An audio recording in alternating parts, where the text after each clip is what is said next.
ជីវិតថ្លៃណាស់មិនថាជីវិតព្រះរាជបុត្រឬជីវិតរបស់ទាស័កទេគឺជីវិតថ្លៃដូចគ្នាការបាត់បង់ជីវិតណាមួយគឺជាការសោកស្ដាយដ៏មហាសាលជាការបាត់បង់នៅឪពុកនៅបងប្រុសនៅប្អូនប្រុសជាទីស្រឡាញ់អញ្ចឹងអ្វីដែលអាចអោបកសោបបានគឺថ្នាក់ដឹកនាំលោកចូលទៅគៀកលោកចូលទៅចិត្តទៅព្យាបាលដួងចិត្តនឹងដែលវាខ្លោចផ្សាក្រៃលែងនឹងឲ្យវាធូរស្រាលបាត់បង់ឪពុកមួយបាត់បង់បងប្រុសមួយបាត់បង់ប្អូនប្រុសមួយជាការបាត់បង់ដែលពិបាកត្រង់ជាទីបំផុតអញ្ចឹងព្រះអង្គបានលើកទឹកចិត្តថាបើសិនជាអ្នកចង់ឲ្យនគររបស់អ្នកទាំងមូលរឹងមាំរួចផុតពីការឈ្លានពានរបស់សត្រូវអ្នកត្រូវចូលរួមរាប់ចាប់តាំងពីព្រះរាជបុត្ររហូតទៅដល់កូនទាស័កហើយនេះជាគំរូដ៏ល្អពីព្រោះនៅពេលដែលបាត់បង់មនុស្សជាទីស្រឡាញ់មនុស្សលែងចង់បានអីហើយញាតិញោមអស់លោកសប្បុរសគឺមានតែបានផ្ដល់ជូនពីប្រជានុរាស្ត្រពីថ្នាក់ដឹកនាំរបស់យើងនឹងឯងចូលទៅជួយចូលទៅអោបកសោបកូនដែលកំព្រាឪពុកបាត់បង់ឪពុកនៅក្នុងសមរភូមិហើយស្រាប់តែមានស្ត្រីម្នាក់ដ៏អស្ចារ្យចូលទៅអោបកសោបនេះជាការចងចាំដែលមិនអាចបំភ្លេចបាននៃគ្រួសារនោះនេះវាជាវិធីព្យាបាលដួងចិត្តដែលបានបាត់បង់មនុស្សជាទីស្រឡាញ់ហើយសូមសរសើរលោកទាវតែអញ្ជើញទៅគ្រប់ទាំងអស់ចុងពេលដែលទៅដល់នឹងធ្លាប់តែខ្លោចផ្សាវាក្រៃលែងណាក៏វាធូរស្បើយខ្លះដែរបងគ្មានអ្វីដែលអាចព្យាបាលនៅការខ្លោចផ្សាជាជាងវត្តមានរបស់ថ្នាក់ដឹកនាំចូលទៅចិត្តនៃគ្រួសារនោះឡើយអស់លោកអ្នកឲ្យថវិកាប៉ុន្មានជួយប៉ុន្មានជួយអ្វីប៉ុន្មានក៏មិនស្មើនឹងដួងចិត្តដែលមានចំពោះគ្នាឡើយនេះជាការព្យាបាលជាការអោបកសោបចំពោះគ្រួសាររបស់តបពលីហើយលោកជំទាវទី1បានធ្វើកិច្ចការនេះទាំងយប់ទាំងថ្ងៃជាភ័ព្វសំណាងរបស់ប្រជានុរាស្ត្រដែលមានលោកជំទាវយកចិត្តទុកដាក់យ៉ាងក្រៃលែងអញ្ចឹងសូមចម្រើនពរអស់លោកទាំងអស់ថានៅពេលដែលមានអ្វីកើតឡើងនៅលើទឹកដីយើងសូមប្រជាជាតិទាំងមូលពុទ្ធបរិស័ទទាំងអស់ជួយរដ្ឋាភិបាលជួយគ្នាទាំងអស់มันអាចមានអ្នកណាមួយបិទភ្នែកហើយបួងសួងឲ្យទឹកដីរបស់យើងស្ថិតនៅដោយគ្មានធ្វើអ្វីឡើយមិនមានទេព្រោះព្រះអង្គសម្ដែងបញ្ជាក់ហើយនេះថាបើសង្ឃចង់ឲ្យទឹកដីនឹងនៅអ្នកត្រូវតែចូលរួមទាំងអស់រាប់ចាប់តាំងពីព្រះរាជបុត្ររហូតដល់កូនទាស័កញាតិញោមទាំងប្រសង់ទាំងប្រសក់ទាំងអស់នេះនិយាយអំពីការធ្វើសង្គ្រាមរវាងមនុស្សនិងមនុស្សចុះចំពោះសមរភូមិផ្លូវចិត្តតើយើងត្រូវមានអ្វីដែលត្រូវចូលរួមគឺការព្យាយាមនៅធ្វើនៅសេចក្តីល្អព្យាយាមញាតិញោមខឹងក្តីពិបាកចិត្តក្តីមានស្អីអ្វីទាំងអស់ដល់ព្យាយាមហាត់ញាតិញោមទី6ព្រះសម្មាសម្ពុទ្ធជាម្ចាស់លោកបានបញ្ជាក់ថាប្រសិនណាបើចង់ឲ្យនគរនោះអាចរួចផុតពីការឈ្លានពាននៃពួកសត្រូវខាងក្រៅគឺត្រូវមានអ្នកមានប្រាជ្ញាពួកអ្នកប្រាជ្ញជាឆ្មាំនគរដែលគួរឲ្យចូលស្រុកដែលលោកប្រើពាក្យថាដែលគួរឲ្យចូលក្រុងឬមិនគួរឲ្យចូលនៅក្នុងន័យថាព្រះអង្គលោកឲ្យយោបល់លោកថាដើម្បីរក្សាសង្គមនឹងទឹកដីនឹងឲ្យម៉មឲ្យល្អឲ្យរីចម្រើនគឺត្រូវមានអ្នកប្រាជ្ញជាអ្នកឆ្មាំនគរគឺថ្នាក់ដឹកនាំលោកត្រូវតែមានចំណេះដឹងក្នុងការដឹកនាំសង្គមចឹងកាលណាមានការអប់រំខ្ពស់មន្ត្រីក្រមអាវ៉ាត់នឹងធ្វើតាមអ្វីដែលជាគោលនយោបាយរបស់ជាតិចឹងព្រះអង្គលោកសម្ដែងថាមានអ្នកប្រាជ្ញជាឆ្មាំនគរចុះនៅក្នុង សង្គ្រាមដែលយើងធ្វើជាមួយនឹងកិលេសត្រូវមានអ្វីលោកថាត្រូវមានសតិគឺការរលឹកញាតិញោមប្រសិនណាបើចង់ធ្វើសង្គ្រាមឈ្នះកិលេសនៅក្នុងចិត្តហ្នឹងលោកឲ្យមានសតិចម្រើនសតិរលឹកញាតិញោមណារលឹកឲ្យសតិនឹងល្អប្រសើរបើចម្រើនបានទី7ព្រះអង្គត្រាស់សម្ដែងថាប្រទេសនៅនគរនោះត្រូវមានកំពែងខ្ពស់ក្រាស់មានន័យថាប្រព័ន្ធការពារទឹកដីល្អសម័យពីដើមនគរហ្នឹងគេការពារដោយកំពែងញោមគេធ្វើខ្ពស់អញ្ចឹងទៅមិនងាយសត្រូវណាបានក្នុងទីនេះព្រះលោកសម្ដែងថាត្រូវមានកំពែងខ្ពស់ជាគ្រឿងការពារប្រទេសមានន័យថាអ្វីសម័យបច្ចុប្បន្នវាប្រើបច្ចេកវិទ្យាហើយអញ្ចឹងរបស់គ្រឿងបរិក្ខារទាំង7នេះអាចញ៉ាំងនគរនោះឲ្យតាំងនៅបានថ្ងៃនេះចង់ចម្រើនពរសម្ដែងនៅព្រះសទ្ធម្មមួយកន្លែងនៅក្នុងបិដកលេខ47ព្រះសម្មាសម្ពុទ្ធជាម្ចាស់ព្រះអង្គសម្ដែងអំពីនគរបរិក្ខារទាំង7គឺហេតុឬក៏លក្ខណៈ7យ៉ាងដែលធ្វើឲ្យទឹកដីរីកចម្រើនក្នុងនេះព្រះសម្មាសម្ពុទ្ធជាម្ចាស់ព្រះអង្គសម្ដែងប្រៀបសង្គ្រាមសមរភូមិរវាងមនុស្សនិងមនុស្សហើយនឹងសមរភូមិរវាងយើងនិងផ្លូវចិត្តមានសមរភូមិមួយយើងធ្វើរាល់ថ្ងៃគឺជាមួយខ្លួនឯងហើយព្រះអង្គបានត្រាស់សម្ដែងទុកនៅក្នុងសុតន្តបិដកអង្គុត្តរនិកាយសត្តកនិបាតនឹងព្រះអង្គសម្ដែងចែកជូនបង្រៀនពុទ្ធបរិស័ទអំពីរបៀបនៃការចូលទៅសមរភូមិផ្លូវចិត្តថាតើយើងអាចធ្វើសង្គ្រាមជាមួយផ្លូវចិត្តរបស់យើងជាមួយកិលេសរបស់យើងនឹងដោយវិធីណាក្នុងឋានៈជាពុទ្ធបរិស័ទជាអ្នកមានគ្រួសារជាអ្នកមានចំនួនជាអ្នកនៅផ្ទះជាអ្នកមានទ្រព្យជាអ្នកនៅខឹងជាអ្នកនៅស្រឡាញ់ថាតើយើងបដិបត្តិព្រះធម៌នឹងអាចជួយយើងយ៉ាងដូចម្ដេចបានហើយព្រះអង្គប្រៀបធៀបថាតើយើងនគរនឹងអាចរីកចម្រើនបានដោយហេតុ7យ៉ាងទី1ព្រះអង្គលោកត្រាស់សម្ដែងថាទឹកដីដែលអាចរក្សាអាចការពារមមតំទៅបានអាស្រ័យដោយមានសសរគោលគឺជំរោគការពារដ៏មមតំលោកសំដៅយោជំរោគការពារគឺនិយាយអំពីទាហានមាន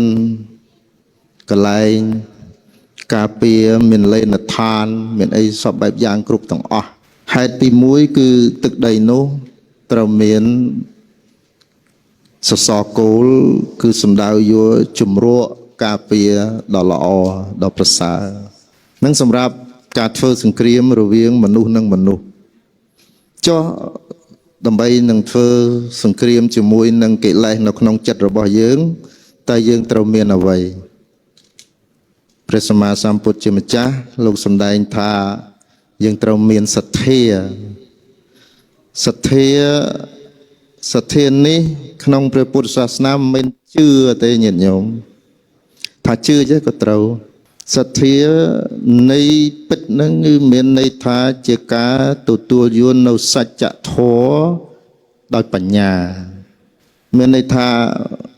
មើលឃើញសច្ចធម៌ហ្នឹងដោយបញ្ញាហើយទទួលយល់ដូចជាព្រះអង្គលោកត្រាស់សម្ដែងថាទោសៈនាំមកនៅការក្តៅក្រហាយអ្នកដែលមិនមានបញ្ញាមិនជឿឡើយថាទោសៈនាំមកនៅក្តីក្តៅក្រហាយអ្នកខ្លះគិតតែបំពេ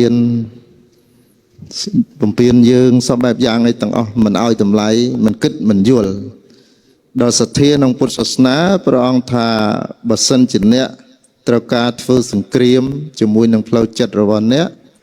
ត្រូវមានសទ្ធាជឿគឺមានន័យថាទទួលស្គាល់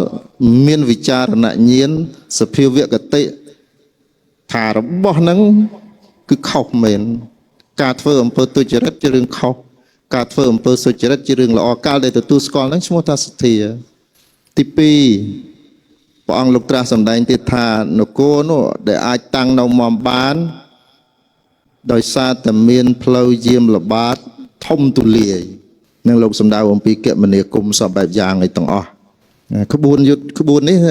ប្រហែលជា2000ឆ្នាំមុនទៅសម័យព្រះសម្មាសម្ពុទ្ធជាម្ចាស់កាលមនុស្សសម័យនោះលោកថាដែលអាចការពារនគរបានត្រូវមានផ្លូវយាមល្បាតខ្ពស់ធំទូលាយដោយឡែកសម្រាប់ពួកយើងដែលជាអ្នកបដិបត្តិធ្វើសង្គ្រាមជាមួយកិលេសតើត្រូវមានអ្វីត្រូវមានអតបៈគឺការខ្លាចបាបតក់ស្លុតភ័យខ្លាចខុសញាតិញោមថាអំពើនេះជាអំពើមិនល្អអំពើនេះជាអំពើល្អត្រូវមានអតបៈទី4លោកថាទឹកដីនោះអាចថែរក្សាបានល្អ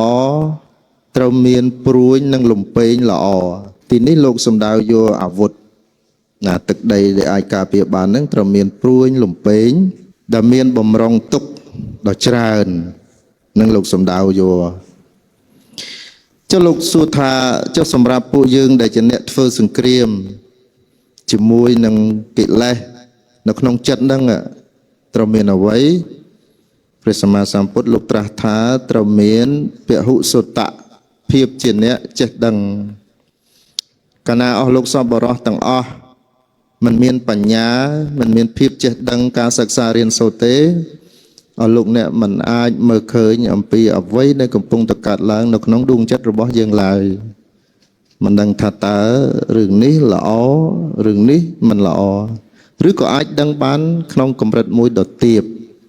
អញ្ចឹងព្រះសម្មាសម្ពុទ្ធជាម្ចាស់បានបង្រៀនថាប្រសិនបើព្រះយោគីវិចរព្រះអង្គអ្នកដែលព្យាយាមសម្អាតចិត្តឲ្យប្រសើរលោកត្រូវមានពហុសុតៈជាអ្នករៀនសូត្រព្យាយាមសិក្សាថាអ្វីដែលខុសអ្វីដែលត្រូវទី5លោកថាទឹកដីនោះអាចការពារបានគឺត្រូវមានពលទាហានយ៉ាងច្រើនមានតបសេះដំរីខ្មាន់ធ្នូមេតបនិងអ្នកផ្គត់ផ្គង់ស្បៀងក្នុងសមរភូមិច្រើនណាស់ហើយព្រះអង្គបានបញ្ជាក់ទៀតថានៅក្នុងតបនេះគឺរាប់ចាប់តាំងពីព្រះរាជបុត្ររហូតដល់កូននៃអ្នកបម្រើចឹងទឹកដីទាំងមូលទាំងអស់នឹងជាពិសេសនៅក្នុងយោធាគឺប្រជាពលរដ្ឋនៃនគរនោះត្រូវទៅចូលរួមទាំងអស់គ្នាទាំងខ្មាន់ធ្នូទាំងមេតបនិងអ្នកផ្គត់ផ្គង់ស្បៀងក្នុងសមរភូមិតបសេះតបតម្រៃទាំងអស់ហើយព្រះអង្គបានបញ្ជាក់ទៀតថាទីហ៊ានក្នុងទីនេះតថាគតសម្ដៅរាប់ចាប់តាំងពីព្រះរាជបុត្ររហូតដល់កូនទាស័កគឺអ្នកបម្រើដែលក្នុងន័យនេះប្រហែលសប្តាហ៍កន្លងទៅនេះឃើញលោកជំទាវចុះយ៉ាងច្រើនដែលមានវីដេអូមួយនោះឃើញផ្សាយទៅឃើញមានភាពរំជួលចិត្តនៃប្រជាជាតិរបស់យើងនៅពេលដែលយោធាម្នាក់បានបង្ហូរទឹកភ្នែកនៅពេលដែលមានវត្តមានរបស់លោកជំទាវធិបតីអញ្ជើញទៅដល់ការលើកទឹកចិត្តការឲ្យតម្លៃសពបែបយ៉ាងការខ្វល់ខ្វាយយកចិត្តទុកដាក់ចំពោះយោធាដែលពលីនេះគឺជាឱសថទឹកដ៏ក្រៃលែងដ៏ធំមហាសាលដែលអាចព្យាបាលដួងចិត្តរបស់ទាហានដែលបានព្យាយាមពលីដើម្បីទឹកដីនិងនគរនេះគឺព្រះសម្មាសម្ពុទ្ធសម្ដែងបញ្ជាក់ថាគ្រប់ប្រជានុរាស្ត្រទាំងអស់រាប់ចាប់តាំងពីព្រះរាជបុត្ររហូតដល់កូនទាស័កត្រូវតែចូលរួមទាំងអស់គ្នាបើសិនជាអ្នកណាម្នាក់ប្រឡែងទឹកដីដោយមិនខ្វល់ទឹកដីយើងមិនអាចមមទេលោកជំទាវម្នាក់ឯងក៏មិនអាចហត់ណាស់ទាំងអស់គ្នាសម្ដេចធិបតីធ្វើកិច្ចការយ៉ាងខ្លាំងដើម្បីរក្សានៅស្ថានភាពនឹងឲ្យប្រសើរឡើងវិញចឹងញាតិញោមពុទ្ធបរិស័ទទាំងអស់ចូលរួមរយៈកន្លងនេះគឺជា ការរួមសាមគ្គីមួយដ៏អស្ចារ្យដែលទឹកដីកម្ពុជារបស់យើងមិនធ្លាប់មានការសាមគ្គីគ្នាជាធ្លុងមួយយ៉ាងដូចនេះរហូតដល់មានអ្នកខ្លះនិយាយថា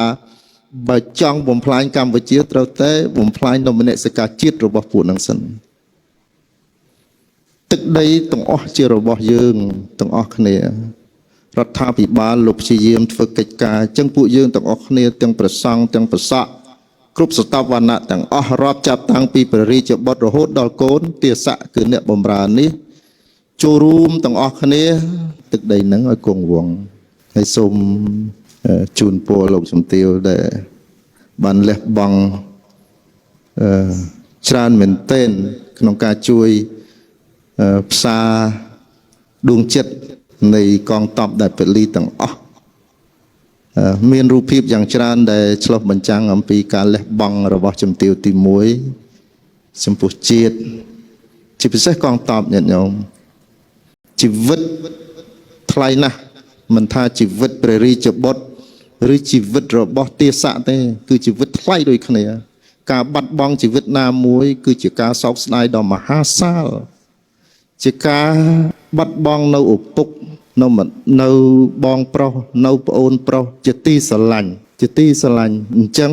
អ្វីដែលអាចអោបកសោបបានគឺថ្នាក់ដឹកនាំលោកចូលទៅគៀកលោកចូលទៅចិត្តទៅព្យាបាលដួងចិត្តនឹងដែលវាខ្លោចផ្សារក្រៃលែងនឹងឲ្យវាធូរស្រាលបាត់បង់ឪពុកមួយបាត់បង់បងប្រុសមួយបាត់បង់ប្អូនប្រុសមួយជាការបាត់បង់ដែលពិបាកត្រង់ជាទីបំផុតអញ្ចឹងព្រះអង្គបានលើកទឹកចិត្តថាបើសិនជាអ្នកចង់ឲ្យនគររបស់អ្នកទាំងមូលរឹងមាំរួចផុតពីការឈ្លានពានរបស់សត្រូវអ្នកត្រូវចូលរួមរាប់ចាប់តាំងពីព្រះរាជបុត្ររហូតទៅដល់កូនទាស័កហើយនេះជាគំរូដ៏ល្អពីព្រោះ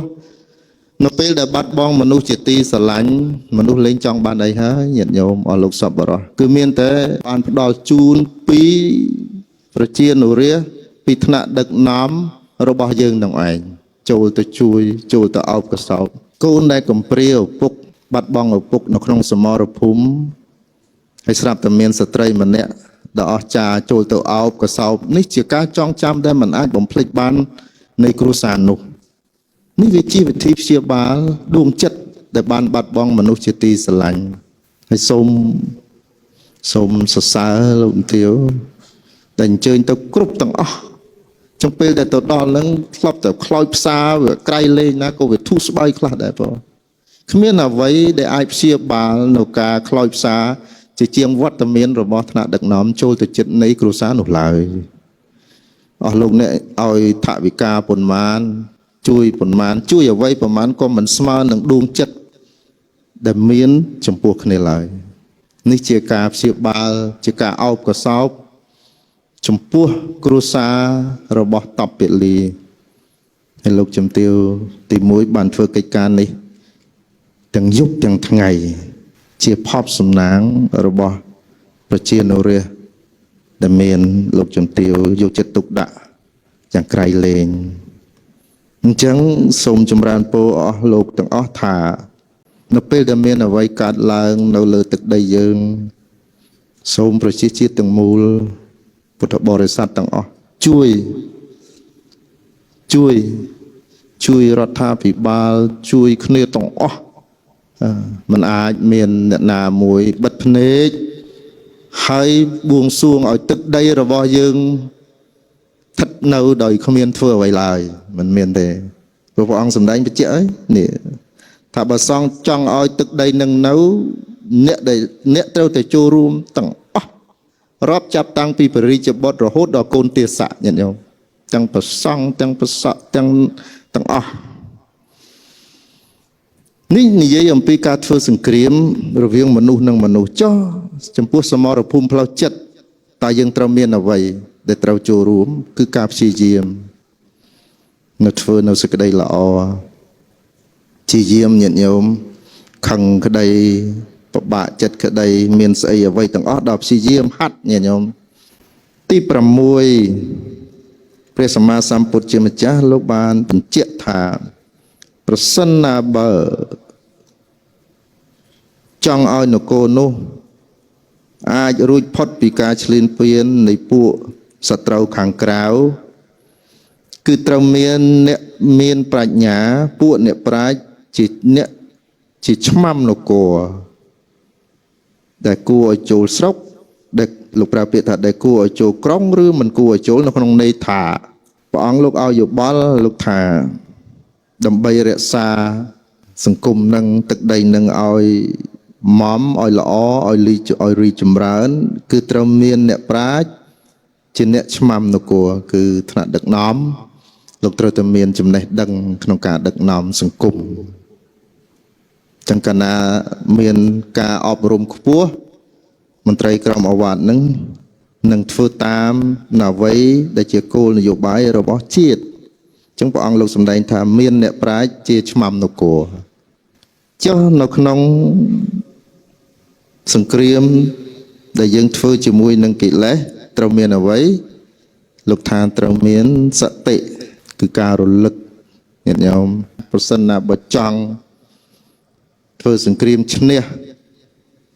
កិលេសនៅក្នុងចិត្តហ្នឹងលោកឲ្យមានសតិចម្រើនសតិរលឹកញាតិញោមណារលឹកឲ្យសតិនឹងល្អប្រសើរបើចម្រើនបានទី7ព្រះអង្គត្រាស់សម្ដែងថា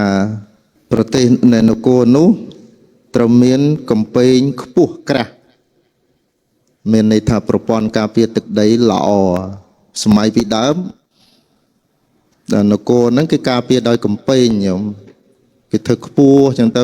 មិនងាយសត្រូវណាបានក្នុងទីនេះព្រះលោកសម្ដែងថាត្រូវមានកំពែងខ្ពស់ជាគ្រឿងការពារប្រទេសមានន័យថាអ្វីសម័យបច្ចុប្បន្នវាប្រើបច្ចេកវិទ្យាហើយអញ្ចឹងរបស់គ្រឿងបរិក្ខារទាំង7នេះអាចញ៉ាំងនគរនោះឲ្យតាំងនៅបានឲ្យប្រព្រឹត្តទៅបានឲ្យរីកចម្រើនបានបរិបូរដោយវឌ្ឍនភាពនិងការរីកចម្រើនរះទាំងឡាយនឹងប្រកបដោយសេចក្តីសុខថ្នាក់ដឹកនាំនិងដឹកនាំប្រទេសបានដោយស្រួលអ្វីៗគ្រប់យ៉ាងនឹងប្រព្រឹត្តទៅដោយល្អដោយចំណែកច្រើននមស្ការក្រាបថ្វាយបង្គំព្រះសម្មាសម្ពុទ្ធអង្គព្រះគ្រាអង្គលោកមួយអន្លើដោយព្រះធម៌និងព្រះអរិយសង្ឃដោយសេចក្តីគោរពជ្រះថ្លាដល់ក្រៃលែងសូមក្រាបថ្វាយបង្គំព្រះករុណាជាម្ចាស់គ្រប់ព្រះអង្គដែលមានប្រវត្តិមាននៅក្នុងទីនេះជាទីគោរពសក្ការៈដល់ក្រៃលែងទីពិសេសសូមក្រាបថ្វាយបង្គំព្រះចៅពិការវត្តណៅកែវបុព្រឹកស្ថិតនៅភូមិណៅភូមិព្រៃរំដេងស្រុកស្រីសន្ធរខេត្តកំពង់ចាមបានក៏ញាតិញោមពុទ្ធបរិស័ទទាំងអស់ដែលលោកមានសទ្ធាចូលរួមកម្មវិធីបុណ្យបញ្ចុះខណ្ឌសីមាពុទ្ធាពិស័យនិងសម្ពោធឆ្លងសមិទ្ធផលនានានៅក្នុងវត្តណៅកែវបុព្រឹកទាំងអស់ទីស្រឡាញ់រាប់អានហើយកម្មវិធីបុណ្យយើងឆ្លងដល់ដល់ថ្ងៃទី9ហើយដល់by được buồn ngày ban của mà tình là vẫn làm như môi rây dùng ấy năm nay miền bây giờ là những đó quan dương nông viên rây mình thành nông viên đang chơi chọn rây chọn mà khởi là cái tổng khởi là dùng tàu quan dương nông viên rây dùng ngày người ta tao đang chơi cái đàn hiện yêu một bó sát đó thì sầm lạnh តាមដែលគ្រូព្រះអង្គសឹកប្រាប់មកថាវិធាននេះអស់1លានអស់ជាង1លាន115000ចឹងជាសទ្ធាដល់ក្រៃលែងរបស់ពុទ្ធបរិស័ទទាំងអស់ដែលបានលះបង់ដើម្បីនឹងចូលរួមកសាងសមិទ្ធផលបន្តទុកនៅក្នុងព្រះពុទ្ធសាសនាហើយវិធាននេះក្នុងព្រះវិន័យលោកហៅថាឧបោសថាគាជាកន្លែងដែលព្រះភិក្ខុសង្ឃធ្វើកម្មដូចជាបំពោះដូចជាកឋិនធ្វើឧបោសថអភិនកម្មអ្វីផ្សេងដែលជាកិច្ចរបស់ព្រះភិក្ខុសង្ឃដែលឈ្មោះដើមរបស់វិធានហ្នឹងលោកហៅថាជារោងឧបោសថព្រះអង្គលោកតាមព្រះវិន័យនៃបញ្ញត្តិភិក្ខុសង្ឃហ្នឹងត្រូវជួបជុំគ្នារៀងរាល់កន្លះខែម្ដងដើម្បីនឹងស្ដាប់ទៅព្រះវិន័យថាខ្លួនធ្វើអ្វីខ្លះហើយខ្លួននឹងមិនត្រូវធ្វើអ្វីខ្លះចឹងវិធានហ្នឹងគឺជារោងឧបោសថដែលឧបោសថដែលព្រះអង្គធ្វើហ្នឹងហើយប៉ុន្តែនៅក្នុងអារាមរបស់ខ្មែរយើងនេះវិធាននេះគឺជាកោតធំក៏បានដែរជាកន្លែងដែលពិភពសង្ឃទាំងពុទ្ធបរិស័ទទាំងអស់ជួបជុំប្រើប្រាស់វាលឹកត្រឹមក្នុងលក្ខខណ្ឌព្រះវិន័យនឹងទៀតប្រើគ្រប់ទីកន្លែងទាំងអស់គ្រប់សពសារពើអ្វីដែលជាការប្រើប្រាស់ជាប្រយោជន៍សម្រាប់វត្តជាប្រយោជន៍សម្រាប់សហគមន៍យើងពុទ្ធសាសនិកជនរបស់យើងគឺទេប្រើទាំងអស់ទាំងវិញ្ញាណនឹងជាអាគារជាអាគារជារោងដែលមានសារៈសំខាន់នៅក្នុងវត្តខ្មែរនឹងខ្លាំងមែនទែនទីផ្សេងទីប្រទេសដទៃចឹងវិធាននេះមិនងាយធ្វើបានទេញាតិញោមអើយសម័យឥឡូវប្រសើរគ្រូចៅរិកាគឺប្រហែល3ឆ្នាំហើយ4ឆ្នាំធ្វើហើយកណាសាលាឆាន់កណានៅនោះឯងនៅតនបាននេះផងដល់គ្រូចៅរិកានឹងប្រឹងស្បើបានសង្ស័យពីដើមវាសមកដល់ចាប់ធ្វើវិធានមកសម្ពលធ្វើដោះគោឲ្យឡើងប្រផែហើយធ្វើវិធាននេះងាយទេញាតិញោមវាពិបាកហេតុអីពិបាកតែដោយសារត្រូវសុំលុយសុំកាក់ញោមអញ្ចឹងធំចេះវាអស់បច្ច័យច្រើនហើយពុទ្ធបរិស័ទយើងនឹងក៏មានតិចទៅក៏ជួយតិចទៅមានច្រើនក៏ជួយច្រើនទៅញាតិញោមខ្លះមានត្រង់ក៏មានទៅខ្លះមានតែសទ្ធាវាអត់ត្រង់អញ្ចឹងនឹងចង់ចូលប្រហែលយកទៅរួចកម្លាំងត្រង់យើងមានតែអញ្ចឹងទៅមានតែចូលតាមកម្លាំងសទ្ធាតែឡែកខ្លះយកខ្លះគាត់មានកម្លាំងត្រង់ច្រើនតែសទ្ធាតិចក៏មិនបានច្រើនអញ្ចឹងលោកគ្រូចៅរិកាត្រូវប្រឹងត្រូវប្រែងបើណាស់បើសម័យពីដើមវិធានមួយបើស៊ីចៅរិកា3នោះបានហើយមួយពីកូនប្រសព2នោះបានហើយវិធានឥឡូវនេះដូចជាញាតិញោមយើងបានធូរស្បើយច្រើនក្នុងសេដ្ឋកិច្ចហ្នឹងក៏តាមវត្តអារាមទាំងអស់ល្អប្រសើរ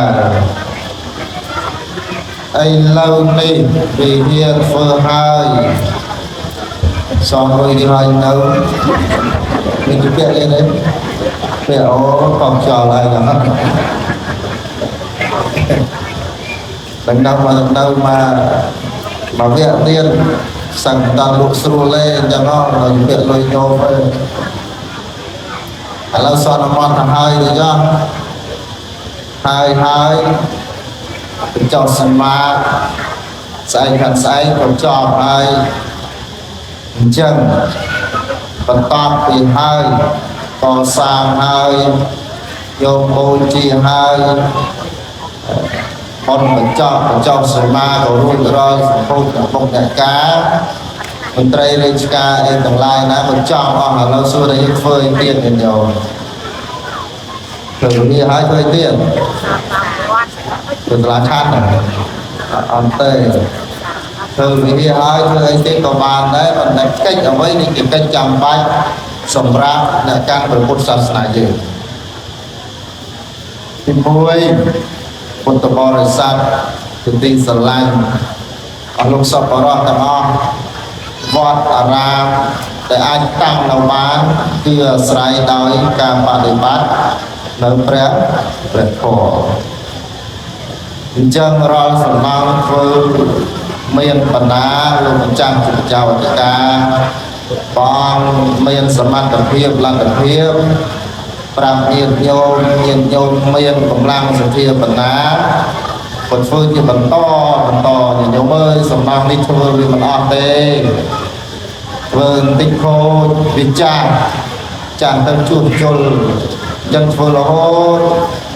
toàn là pru chàng để cam phát tấu nó vẫn đang phơi đây phơi là hốt nên sầm mang quan đây phơi mình chọn đây và việc mình thôi của bên chàng đây là bên chàng được thôi phơi to con tay sầm răng cao đi sầm nòng ở đây thì dân trồng phơi ở đây thì dân trồng bạc đến banคือพ่อคือทอมแม่คือเปรี้ยสันทอมหรือบองกับสมาสัมพุทธจิตจังนี่เต็มจิตสมุทรจิตปฏิปฏิได้คุณบริษัทในพระพิคุสามนั้นเติมได้ประกันอยู่ให้วัดนี้มันพาวัดนามันพาวัดนาเล่ามันพาวัดนาเล่បើអត់ខហើយវត្តមិនជាទីជម្រកនៃពុទ្ធបរិស័ទឡើយពីព្រោះទីនោះមិនអាចនឹងផ្ដល់មិនអាចនឹងជូននៅខំនៅរស់គឺរស់របស់ព្រះធម៌ជូនដល់ពុទ្ធបរិស័ទទេអញ្ចឹងពុទ្ធបំណងរបស់ព្រះសម្មាសម្ពុទ្ធម្ចាស់យើងស្ដេចទ្រង់ឲ្យពុទ្ធបរិស័ទនោះបដិបត្តិធម៌ជាមួយនឹងព្រះភិក្ខុសង្ឃ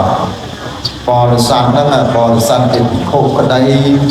ជាសាមណេរក្តីជាឧបាសកក្តីជាឧបាសិកាក្តីត្រូវបដិបត្តិធម៌មិនតែការបដិបត្តិធម៌ទេគឺនាំមកនូវសេចក្តីសុខនាំមកនូវការធូរស្បើយនៃផ្លូវចិត្តកាត់បន្ថយនៅវិបត្តិនៅក្នុងដួងចិត្តតំណងដួងចិត្តនេះដែលវាញោមទីដោយលោកពធផងវាញោមទីនៃការឈ្លាននេះរបស់បុគ្គលដតីមកលើរូបយើងផងវាញោមទីដោយស្ថានភាពសង្គមរបស់ពិភពលោកនឹងប្រែប្រួលផង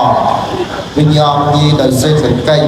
វាញោមទីដោយជីវិតឯកជនប្តីប្រពន្ធកូនចៅប្រុសស្រីញាតិអង្វរអីទាំងអស់នោះអ្វីគ្រប់យ៉ាងដែលជាអកុសលអ្វីគ្រប់យ៉ាងដែលជាអវិជ្ជមានដែលកើតឡើងក្នុងជីវិតហ្នឹងអាចកាត់បន្ថយសាបរលាបទៅបានអាស្រ័យដោយសារការបដិបត្តិបត្តិធម៌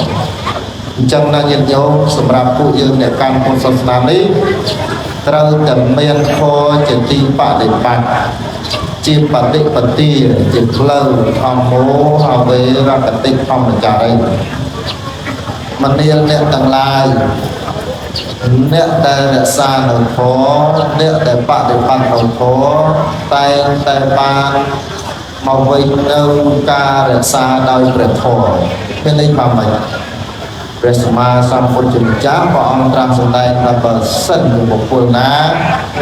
លោកបដិបត្តិធម៌នឹងជួយរក្សាអភិរក្សពិបាលរក្សារបស់ចំពោះបុគ្គលដែលបដិបត្តិនោះខ្ញុំស្ដាប់អត់យល់លេងថាមិនចេះលើកឧទាហរណ៍មួយឧទាហរណ៍ព្រះសម្មាសម្ពុទ្ធជាម្ចាស់ព្រះអង្គលោកសម្ដែងថាកំហឹងនេះវាដុតដួងចិត្តផងវាដុតរាងកាយនឹងឲ្យខ្លោចឲ្យឆេះសន្ធោសន្ធៅផងចឹងទោសៈនេះគឺជាអកុសលវានាំមកនូវសេចក្តីទុក្ខដល់ចិត្តរបស់បុគ្គលនោះផង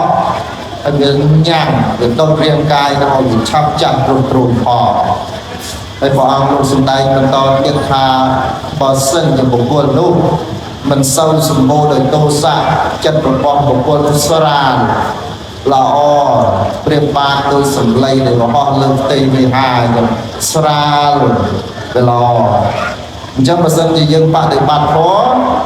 យកធម៌នៅទៅក្រាបទោសៈនៅពេលដែលចិត្តរបស់យើងនឹងវាអត់សូវញោមញីដោយទោសៈបានញាតិញោមមានសេចក្តីសុខច្រើនត្រង់មានសេចក្តីសុខច្រើននោះហើយព្រះលោកថាជាបុគ្គលដែលបានរក្សាដោយព្រះធម៌ខ្ញុំស្ដាប់បានទេខ្ញុំស្ដាប់បានទេបងពេលខឹងតាជាពិសេសញោមស្រីណាពេលខឹងតាមិនសូវចូលផ្ទះកុំទៅបន់ព្រះកុំទៅបន់ព្រះអង្គវត្តថ្នោតទេតែព្រះអង្គអើយកសាងវត្តព្រះអង្គអស់ច្រើនណាស់ទៅមិនឲ្យតាខ្ញុំចុះដើរលេងយប់ច្រើនកុំឲ្យដើរលេងយប់ច្រើនពេកបើព្រះអង្គមកកែទូគុំថ្វាយហង្សាមួយអត់ទេទីមួយអ្នកដែលត្រូវអ្នកដែលបកកែបំផុតក្នុងរឿងហ្នឹងណាគេយកតាទៅចរចាជាមួយតាដើម្បីឲ្យយល់អត់ទេទី2បើចរចាជាមួយតាបានត្រូវអប់រំចិត្តខ្លួនឯងណាត្រូវចាប់ផ្ដើមទទួលស្គាល់នៅរឿងណាដែលវាកើតហើយដោះវាមិនចេញនឹងទៅបាបទៅអកុសលអីហើយតាចឹងដែរគុំការនិយាយកាយណាស់កាយមិនអាចនឹងត្រង់បានកាន់តែចាស់កាន់តែកាយមិនដឹងជាយ៉ាងម៉េចកាយពីក្មេងមិនសូវកាយកាលជួបគ្នាដំបូងសម្ដីពីរោះ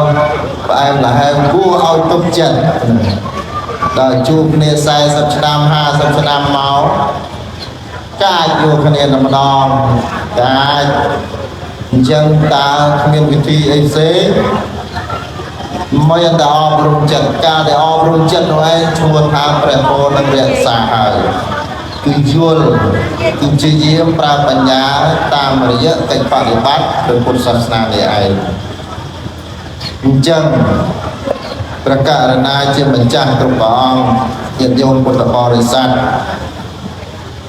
មានតែការបដិបត្តិធម៌ទេទើបអាចនាំសេចក្តីសុខដល់ពុទ្ធបរិស័ទបាននៅក្នុងបៃដកលេខ6ព្រះសម្មាសម្ពុទ្ធជាម្ចាស់សម្ដែងអំពីធម្មជាតិដ៏ប្រសើរតែពុទ្ធបរិស័ទអាចបដិបត្តិទៅវានាំនៅភាពប្រសើរនាំនៅភាពល្អ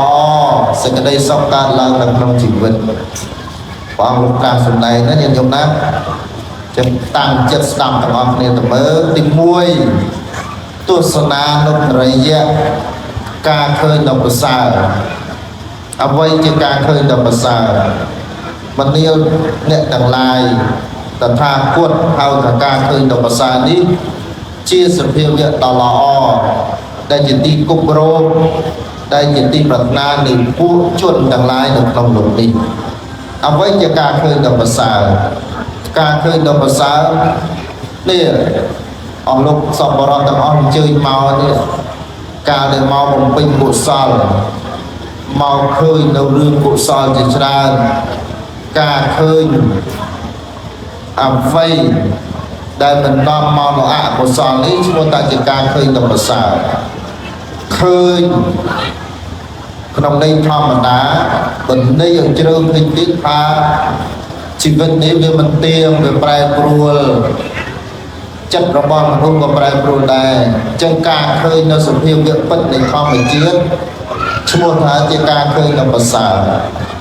ទទួលស្គាល់អញ្ចឹងញាតិញោមដូចជានៅលោកគ្រូចៅនៃការញាតិញោមស្រឡាញ់ណាស់យ៉ាងស្រឡាញ់ទៅស្រឡាញ់ចង់ឲ្យទៅណាដល់ថ្ងៃណាមួយទៅចោលសមាអកុសលនឹងកើតឡើងដល់មើលទៅឯងទៅមុខរួចថយក្រោយរួចទៅជំហៀងហើយប្រត់បាត់ញោមនេះពួកទ្រូងផងរឹតទ្រូងផងចង់ហត់ទ្រូងហើយចង់លោកគ្រូចៅនៃការយ៉ាងមិនយ៉ោះ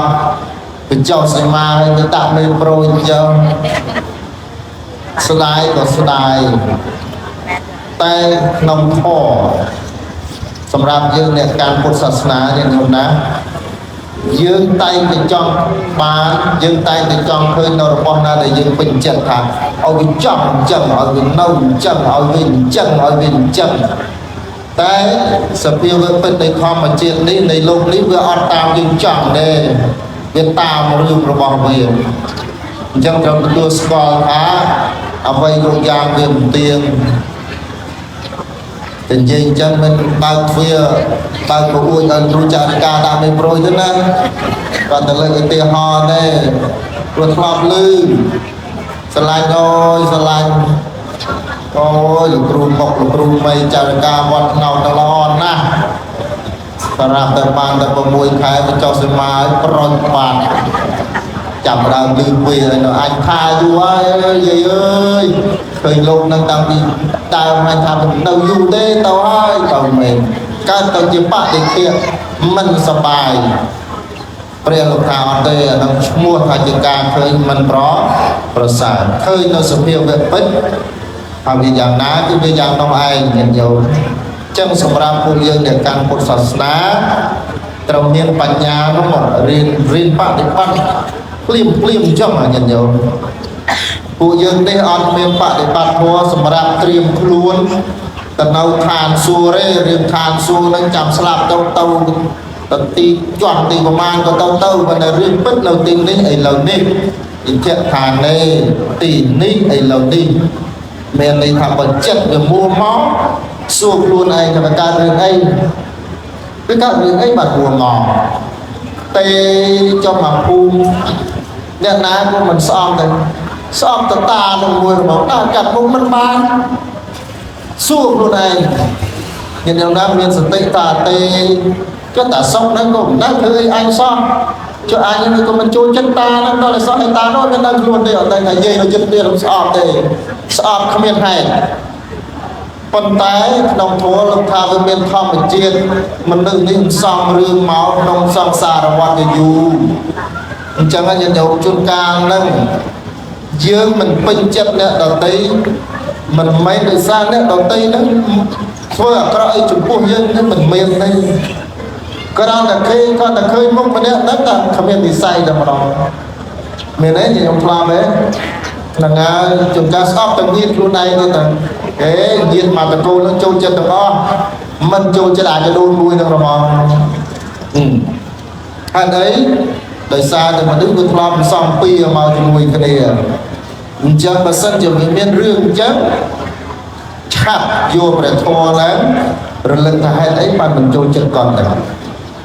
គាត់អត់ធ្វើអីយើងសោះមិនបានមិនចូលចិត្តអញ្ចឹងត្រូវយកធម៌ទៅបដិបត្តិក្នុងទីហ្នឹងទីនោះចំណុចនោះហើយ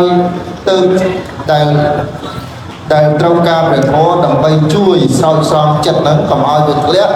ទៅក្នុងអំណាចនៃការស្រណែកគ្នានេះឬក៏បដិធិក្នុងថ្នាក់ណាមួយនេះឯងជាសារៈសំខាន់នៃការបដិបត្តិបត្តិធម៌អញ្ចឹងហើយយើង ទី2សាវនានុត្តរិយៈសម្រាប់ពុទ្ធបរិស័ទតែជាអ្នកបដិបត្តិធម៌ប្រចាំថ្ងៃនេះញាតិញោមស្ដាប់ញាតិញោមណា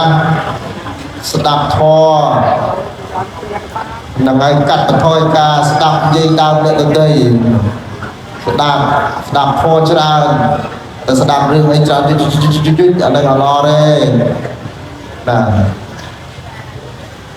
តែស្ដាប់យូរទៅចាំបានព្រះលោកឲ្យស្ដាប់ទៀតយកព្រោះចិត្តនេះណាស្ដាប់អីច្រើនយ៉ាងណាវានឹងប្រែប្រួលទៅយ៉ាងនោះសម្រាប់ប្រជាជនយើងញាតិញោមមើលកូនយើងទៅបើតកូលនោះកើតចំឪពុកម្ដាយនិយាយមិនសូវព្រោះស្ដាប់យូរកូននោះចិត្តនឹងនិយាយមិនពិរោះទេចឹងលោកឲ្យស្ដាប់រឿងណាដែលមានប្រយោជន៍ហាត់ស្ដាប់ញាតិញោមចង្ការញាតិញោមខ្លះគួរឲ្យសង្វេគមកជីវិតអត់ចេះស្ដាប់រឿងល្អស្ដាប់បានយូរ5នាទីងើបចេញហើយបើថាអីលឺថាជ័យនោះចេះតានោះចុះស្ដាប់មកព្រឹកស្ដាប់បានគួរឲ្យនោះមិនមែនទេអានឹងកាត់បន្ថយនឹងណាកាត់ព្រះលោកថាឲ្យរៀនស្ដាប់តល្អទី3លាភានុត្តរិយៈការបានមកដល់ប្រសើរនេះលោកសំដៅយកកំហុសនឹងញាតិញោមពុទ្ធបរិស័ទលោកឲ្យស្វែងរកទ្រព្យដោយប្រសើរប្រកបដោយកុសលប្រកបដោយសុចរិតកុំធ្វើអ្វីដើម្បីបានទ្រព្យនាំឲ្យអ្នកដទៃក្តៅក្រហាយអ្នកខ្លះមានមែនប៉ុន្តែញ៉ាំងអ្នកដទៃឲ្យក្តៅក្រហាយដោយសារទ្រព្យខ្លួននោះឯងអញ្ចឹងលោកថាត្រូវរស់ទ្រព្យនឹងបានដោយល្អបើនិយាយពីប្រសងវិញបកករណាយើងបច្ច័យ4របស់ពួកយើងនេះក៏ត្រូវបានមកដោយល្អដែរលាភានុត្តរិយៈជួនកាលបរិស័ទប្រមូលអស់ហើយស្រូវបាត់ឃ្លាំងកបាត់តោបាត់តាំងលក់តិចលក់ទីមកជួយលោកព្រះអង្គនឹងមិនព្រមគិតទៅជួនកាលទៅថែមទៀតទៅសុំថែមទៀតសុំក៏ឃើញកំហុសគេខ្លាចព្រះលោកមកយើងសុំយ៉ាងទេអញ្ចឹងលៀបទាំងឡាយ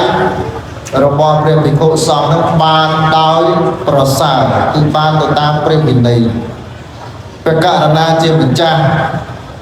សម្បត្តិរបស់វត្តនេះណាមិនមែនសម្បត្តិរបស់យើងឯកជនទេលោកចាស់ទៅដោះអាកំហុសនឹងចេញទៅគេដាក់អ្នកថ្មីហើយស្រួយកណាចុះមកស្រោចទឹកទៀតកុំដឹងអញ្ចឹងទ្រព្យសម្បត្តិអីទាំងអស់នេះជារបស់សង្ឃបូជាដោយបរិស័ទ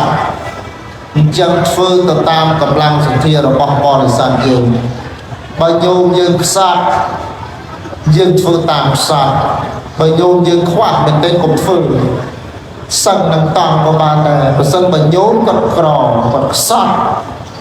កុំឲ្យវត្តអារាមคล้ายទៅជាបន្ទុករបស់ពុទ្ធបរិស័ទឲ្យសោះស្ងាត់លោកយោប្រូក្រាមទៅឲ្យញោមអើយបន់បានតែមកទៅមួយវត្តទៅមួយទៀតទៅឡើងខ្សោះខ្លួនអានេះក៏អត់ដែរព្រះលោកថាអត់ទេបច្ច័យ4ដែលចូលមកក្នុងវត្តក្តីជារបស់សង្ឃក្តីជារបស់ភិក្ខុជាឯកជនក្តីត្រូវបានមកដោយប្រសើរលោកម្ចាស់បរិស័ទខ្មែរយើងនេះនឹងល្អណាស់កណ្ដាលតសើបរិស័ទខ្មែរយើងប៉ុន្តែកណ្ដាលមិនព្រៀបបរិស័ទខ្មែរយើងទៅបរិស័ទណាទេតែពុទ្ធបរិស័ទខ្មែរនេះល្អណាស់ល្អតែមែនទេវត្តនឹងស្មើនឹងផ្ទះស្មើនឹងវត្តមានន័យថាម៉េចមានន័យថាអ្វីដែលបរិស័ទយកមកពូជាក្នុងវត្តនឹងគឺជារបស់ដែលមាននៅក្នុងផ្ទះដោយការស្រឡាញ់ញាតិញោមយើងខ្លះក៏យល់ធម៌ខ្លះមិនយល់បកករណាបឋមបទិមួយចំនួនកុំសំដែងធម៌បន្តបង្អាប់ញោមខ្លួនឯងតែអូយស្រុកខ្មែរនេះគ្មានអ្នកយល់ធម៌ទេយ៉ាងច្រើន3%ត្រូវបើយល់100%ទៅខ្លាយព្រះអរហន្តអស់ហើយទៅសារតែមិនយល់ហើយបាទយើងត្រូវការបន្ថែមនោះមនុស្សកើតមកវាមានបញ្ញាផ្សេងគ្នាក្នុងឋានៈជាព្រះសង្ឃខ្មែរដែលរស់បានដោយសារពុទ្ធបរិស័ទខ្មែរនេះគ្មានហេតុផលសំបីតែបន្តិចដើម្បីបន្តបង្អប់បរិស័ទខ្លួនឯងឡើងមិនថាអ្នកឯងជាបណ្ឌិតមិនថាអ្នកឯងអ្នកប្រាជ្ញចេះបីដកប្រមាណចេះអត្ថកថាប្រមាណរៀនដល់ប្រអិនប្រព្រំណាទេគ្មានហេតុផលទេ ដើម្បីនឹងបន្តបង្អាប់បរិស័ទរបស់ខ្លួនក្រៅទៅអំពីការបន្តបង្អាប់ត្រូវជួយបរិស័ទរបស់យើងព្រះពុទ្ធបរិស័ទរបស់យើងក្តីព្រះសង្ឃរបស់យើងក្តីនឹងមានបញ្ញាបានពីនឹងផ្សេងគ្នាដូចជាករណីមួយញាតិញោមខ្លះកើតមកសំបានប៉ុណ្ណឹងគាត់ដឹងតែព្រឹកឡើងគាត់ដាំបបរប្រគេនលោកថ្ងៃឡើងរៀបចំចង្ហាន់ថ្ងៃត្រង់ឡើងវិញបោះវត្តមកជីវិតធ្វើតែប៉ុណ្ណឹងមិនមែនតែចង់ទៅទៅពៀនតាវតឹងតោសអីទេចង់ដឹងតែលោកគ្រូចាត់កម្មមានមកឆានអត់ចាត់ដឹងតែប៉ុណ្ណឹងដឹងតែឆ្កែវត្តមានបាយស៊ីទេដឹងតែក្មេងវត្តមានបាយហូបនៅដឹងតែប៉ុណ្ណឹងហើយមកជីវិតរបស់បរិស័ទហ្នឹងរស់នៅបដិបត្តិតែកម្រិតប៉ុណ្ណឹងមានហេតុផលអីដែលយើងត្រូវទៅបន្តបង្អាប់គាត់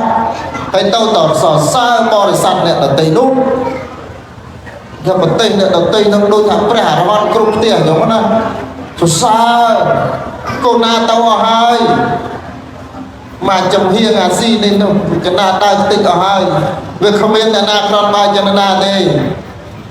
អត់មែនទេប្រទេសខ្មែរនឹងមានលក្ខណៈពិសេសរបស់បែបខ្មែរប្រទេសដទៃមានលក្ខណៈពិសេសរបស់ប្រទេសដទៃតែប្រសងខ្មែរនេះគ្មានហេតុផលដើម្បីនឹងបន្តបង្អាប់ពុទ្ធបរិស័ទខ្លួនឯងឡើយរួមទាំងអ្នកចេះប្រសក់នឹងក៏ដោយអាចារ្យធម្មយាចាយណាក៏ដោយអត់មានទេចាប់ពីថ្ងៃនេះទៅ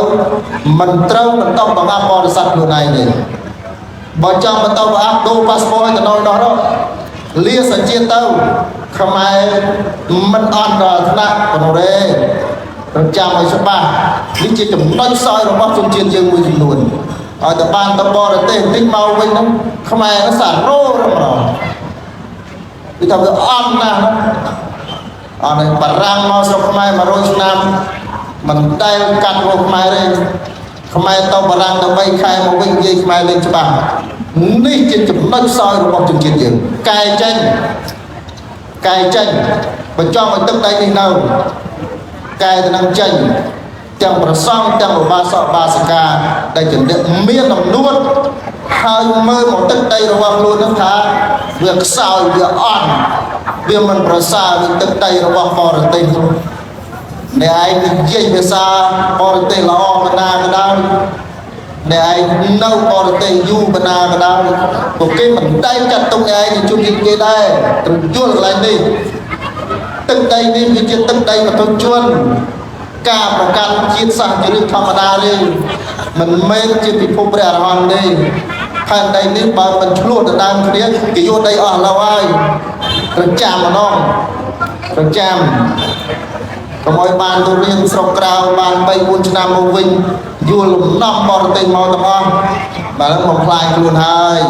សូមអរលោកសពបរោះទាំងអស់ទាំងប្រសងទាំងប្រសក់អីទាំងអស់ពិនិត្យរឿងហ្នឹងឲ្យកែកន្លែងហ្នឹងចេញនិស័យហ្នឹងមិនអត់ទេកែចេញអញ្ចឹងការដែលបានលៀមនេះបង្គោលណាជាម្ចាស់ត្រូវគិតអំពីសុខទុក្ខរបស់បរិស័ទយើងសំបីតែញោមយកតបែកមកមួយមកបូជាដល់វត្តមកប្រគេនព្រះសង្ឃគួរមិនអាចកាត់ថ្លៃបានដែរតបែកមួយនោះ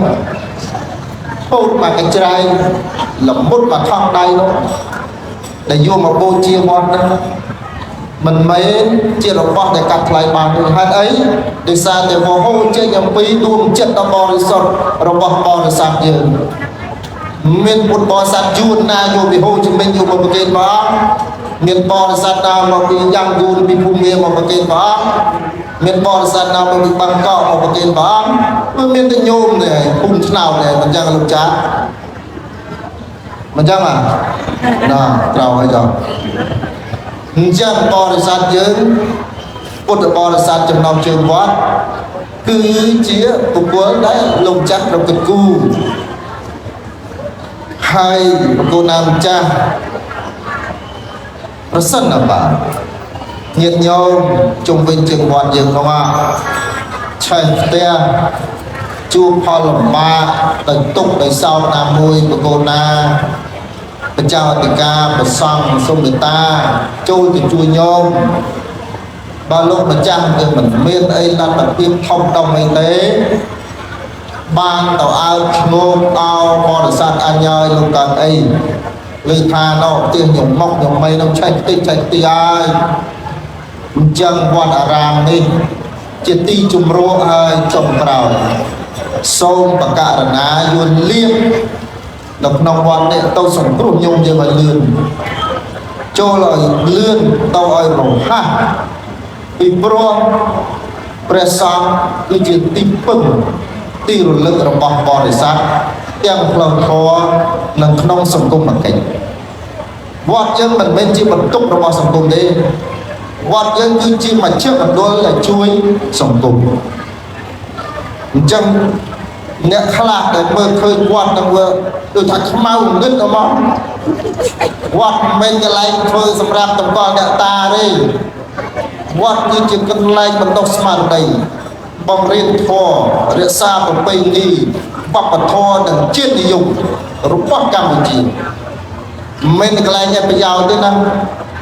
អស់លោកមួយចំនួនដែលមើលឃើញវត្តនឹងដូចថាវាខ្មៅអញ្ចឹងខណៈដែលគេមើលឃើញអញ្ចឹងវត្តខ្លះដែលគេថាវាត្រូវមែនត្រូវធ្វើបកូនណាម្ចាស់ទេវញាណអស់1លាន10ម៉ឺនបកូនណាក្តីកណាក្តីមានលុយណាមែនទេយើងរួមមិនបានទេបើសិនជាអត់ទៀតញោមនេះបូជាទេវត្តនេះវិហារនេះមិនអាចកើតឡើងបានឡើយនេះជាគុណបំណាច់របស់បរិស័ទយើងអញ្ចឹងហើយញោមធ្វើឲ្យមានញោមរើកន្ទេលរើមុំដេកក្នុងវិហារនេះណាមានទេ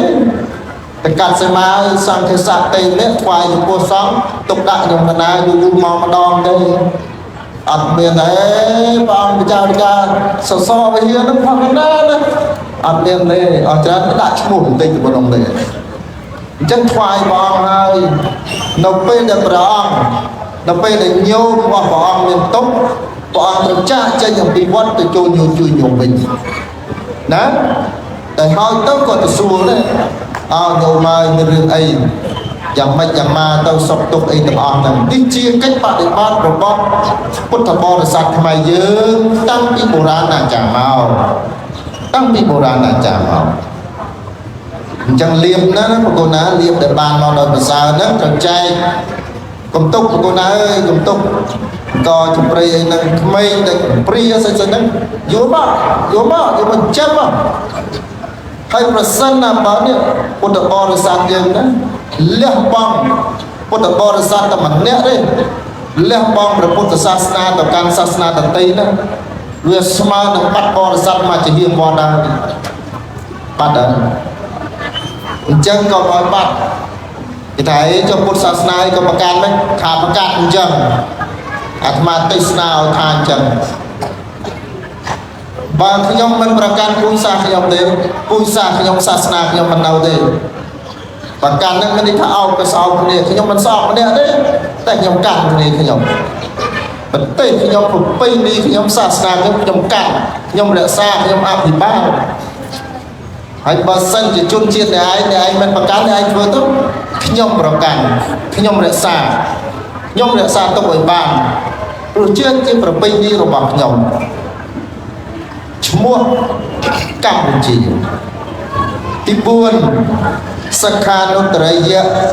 ការសិក្សាដ៏ប្រសើរការសិក្សាដ៏ប្រសើរនេះបកករណាប្រសង់ដែលមាននៅក្នុងវត្តសូមបងកំពុះឲ្យបញ្ជូនទៅរៀនទេណាឲ្យទៅរៀនមានតែការសិក្សារៀនសូត្រមួយនេះទេទើបអាចឲ្យប្រសង់យើងមានតម្លៃឃើញទេលោកចាស់ឃើញទេព្រះអង្គឡាហើយបកូនណាបចៅតកាចឹងដែរទៀតតាមវត្តបំពោះនឹងយកមកបណ្ដុះសិនទេណាឲ្យចេះធម៌យល់ធម៌ឲ្យសិនកុំឲ្យល្ងាចឡើងមកថ្វាយគុំលោកគ្រូចៅតកាសុំពោះអាទិត្យក្រោយពុះបាត់ដល់អ្នកឃើញអ្នកភូមិឃើញអាសក់ទៅអង្គុយឆ្កែគេស៊ីថ្ងៃមួយសោះលោកពោះហើយនោះហើយទៅថ្វាយគុំមិនទៅព្រះអង្គហើយ nèរឿងហ្នឹងណាប្រគល់ណាបច្ចាកាណាប្រយ័ត្នច្រើនករណីហើយអាណាលួចម៉ូតូពីណាមកសុំពោះប៉លីសតាមចាប់ពីគុណនេះលួចតូគេខែមុនណាអេយកទៅវិញហើយដល់ប្រកេនស្បង់ហើយគេថាយកទៅមនុស្សទេទេការសាងខ្លួននេះណាត្រូវតែប្រយ័ត្នលោកគ្រូចៅតកាកុំឲ្យឃើញតែកំហុសចិត្តទៅចាប់ពាក់អត់បានទេទូចសាសនាតែពុទ្ធបរិស័ទអាចលុបជង្គង់អោនក្បាលលើកដៃសំពះក្រាបដល់បាតដីដោយសារតែព្រះអង្គលោកចាត់ទុកដោយសារតែលោកចាត់ទុកភិក្ខុអង្គនោះថាជាអ្នកមានសិលមិនមនុស្សចោលម៉ាស៊ីនដែលជាទាំងអស់ពុះបានទេអត់ទេណាប្រគល់ណាគ្រប់វត្តទាំងអស់ឈប់កំពុះមនុស្សអត់បានការខ្វះសម្បទាអាខ្លះញៀនឆ្នាំឈួតជាចិត្តតែចាប់ពពោះយូរទៅថាអូវត្តលោកមិនដឹងជាស្អីលោកសង្ឃឥឡូវមិនដឹងជា9កន្លះឬ10គុណមិនដឹងជាស្អីយូរអស់តម្លៃទាំងមហារាជវង្សយ៉ងសិជាទាំងពិចារតកាវត្តណោតព្រះគ្រូវិជារតនវង្សស្អីអៀងសុឌីនេះទាំងអស់ហ្នឹងឯងយល់ទេយើងអ្នកបួសនេះមានតម្លៃមិនដោយសារថ្លៃដោយសារតែកិច្ចបដិបត្តិអញ្ចឹងបើអ្នកអត់យល់ធម៌កុំឲ្យបួសអញ្ចឹងត្រូវជំរុញឲ្យមានការសិក្សាសិក្ខានុត្តរិយទី5បរិច្ចរិយានុត្តរិយការបម្រើដល់ប្រសើរណែព្រះចៅតកាយើងអ្នកបួសនេះយើងបម្រើមនុស្សលោកនៅតែលោកចាស់ទាំងកណាទាំងលោកចាស់ប្រមាណអង្គ13អង្គក្មេងវត្ត18តែប៉ុណ្្នឹងឯងគ្រូសា13នាក់ហ្នឹងឯងអូអាត្មានេះ418អង្គក្មេង295រឿងរ៉ាវតាំងពីព្រឹកដល់យប់អត់ចេះចប់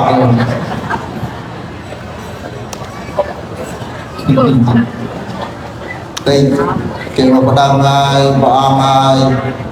លោកណានៅទៅទីខ្សែភ្លើងគេអមិនដាច់ឥឡូវទីដល់អាក្មេងនោះវាអមិនមួយថ្ងៃនោះអញ្ចឹងបកូនណាប្រសង់តែជាអ្នកបម្រើវត្តជាអ្នកដឹកនាំវត្តអារាមបកូនណាយើងជាអ្នកបម្រើមនុស្សលោកហើយចំចង់ឲ្យរស់ស្ដាប់តាមរយៈការបដិបត្តិព្រះធម៌របស់ព្រះសម្មាសម្ពុទ្ធជាម្ចាស់អញ្ចឹងខន្តីការអត់ធ្មត់នឹងបែរជាត្រូវច្រើនហើយសម្រាប់លោកគ្រូចរិកាតែព្រះអង្គលោកប្រាសម្ដែងថាម៉េចខន្តិធិរសង្ករោខន្តិតបោតបស្សនោខន្តិពលំវិយតៃណាំព្រះលោកផ្ដាំដល់ពិភពសង្ឃថាខន្តិជាគ្រឿងអលង្ការជាកម្លាំងណាហើយលោកចាស់មិនជាទីរីករាយរបស់មនុស្សគ្រប់គ្នាទេនៅចំណោមជើងវត្តថ្នោតនឹងប្រកាសជាមានញោមខ្លះមិនសប្បាយចិត្តមិនពេញចិត្តព្រះអង្គសុខលីនឹងធ្វើស្អីទេឃើញធ្វើទៅប៉ុតមិនចុះឡើយណាហើយប្រកាសជាមានញោមថាអូលោកចាស់សុខលីនឹងល្អណាស់អញ្ចឹងមានតែយកគ្រឿងអលង្ការគឺខណ្ឌដៃនឹងមកគ្រូបណ្ដំនេះលោកចាស់ត្រង់បានមកយកប៉ុណ្ណឹងណាទេណាហ្នឹងហើយថ្ងៃណាត្រង់បានចាំប្រាប់កណាផងទី6អនុសតានុត្តរិយការរំលឹកគុណដ៏ប្រសើរក្នុងនេះព្រះករណាជាម្ចាស់លោកគ្រូចាតិកាខ្ញុំកណាច្រើនប្រទេសធម៌ចិត្តតែចង់ឲ្យបរិស័ទយើងនិងប្រសង់យើងមានភាពជិតស្និទ្ធជាមួយគ្នាកុំឲ្យវត្តដាច់ដោយពីភូមិកុំឲ្យភូមិដាច់ដោយពីវត្តតែយើងអាចប្រឈមមុខនឹងរឿងរ៉ាវក្នុងប្រវត្តិសាស្ត្រដ៏ច្រើនក៏អាស្រ័យដល់ប្រសង់ហើយនិងឧបាសកឧបាសិការបស់យើងនឹងលោកចិត្តស្និទ្ធនឹងគ្នា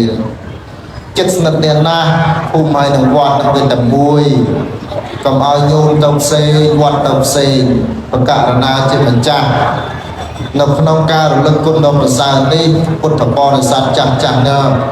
លោកបានលះបង់ច្រើនហើយសម្រាប់សាសនាសម្រាប់វត្តអញ្ចឹងលោកគ្រូចៅតិការំបីមើលទៅញោមណាតាណាដែលមានបជនច្រើននឹងកុំបំភ្លេចគាត់ ពេលគាត់ឈឺគាត់អីនឹងលោកម្ចាស់ទៅរំលឹកគាត់ទៅណាកុំឲ្យស្លាប់ហើយជួនកាលខំជួយវត្តតាំងពី79មកតាំងពីអាយុ40ឥឡូវអាយុ90ហើយ50ឆ្នាំហើយក៏ចូលវត្តនឹងពេលឈឺអត់មានអ្នកណាទៅឲ្យទៅស្ងប់ទេឈឺដេកផ្ទះនៅលើគ្រែនឹងកំសត់យ៉ាងកំសត់ម្នាក់ឯងលោកក៏មិនឃើញទៅអាចារ្យក៏មិនឃើញទៅបានមិត្តភក្តិចាស់ចាស់ឯសល់ពីងំនឹងប្រហែលនេះគាត់ទៅចាប់ដៃរួនតិចមិនអើយតាអើយតែអត់ទេណាបកូនណាសាសនាផ្សេងគេប្រកែកណាស់មនុស្សឈឺគេចូលទៅជួយព្រះសម្មាសម្ពុទ្ធជាម្ចាស់ក៏ចឹងដែរទាំងឃើញទេពេលដែលភិក្ខុគេរៀបមាននន់នឹងពេលដែលភិក្ខុនឹងលុបឈឺ